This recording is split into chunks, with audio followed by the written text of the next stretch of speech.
Un concours annoncé à l'occasion de l'exposition universelle de 1889 lance le défi de construire et élever sur le Champ de Mars une tour de fer à base carrée de 125 mètres de côté et de 300 mètres de hauteur. C'est Gustave Eiffel, entrepreneur et ingénieur français spécialisé dans la construction de structures métalliques au XIXe siècle, ponts, gares, viaducs, qui commence le chantier en 1887 et relève le défi.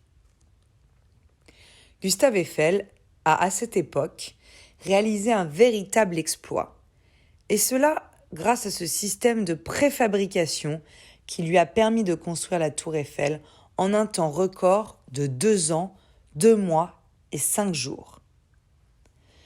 Pas moins de 10 100 tonnes de fer composent la tour, qui dispose de 3 étages ouverts au public. Premier étage, deuxième étage et sommet. Le deuxième étage comporte 2 niveaux, tout comme le sommet. Niveau inférieur abrité, niveau supérieur ouvert à l'extérieur.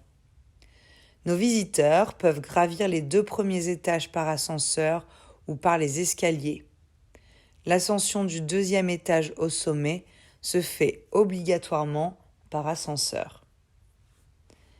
À ses débuts, et surtout dans les années 1920, la tour était une attraction avant de devenir un véritable symbole de modernité, très avant-gardiste. Petit à petit, son image a été associée à Paris, jusqu'à en devenir même son symbole mondial. Plus de 2 millions de personnes vinrent la visiter la première année. Aujourd'hui, c'est toujours un des lieux incontournables lors d'une visite à Paris. Et un peu plus de 6 millions de personnes viennent la visiter et profiter de cette vue à 360 degrés qu'elle offre sur Paris. Mais c'est aussi un monument qui porte en sa mémoire de nombreuses anecdotes. Parmi les plus insolites, il y a celle de cette jeune femme désespérée qui a tenté de se suicider en sautant de la tour Eiffel en 1900. Par chance, elle a survécu et atterri sur le capot de la voiture d'un homme qui par la suite est devenu son futur mari.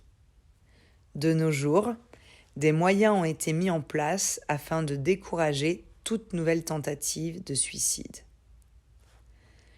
Plus dramatique, l'histoire de l'inventeur François Reichelt et de son prototype de parachute.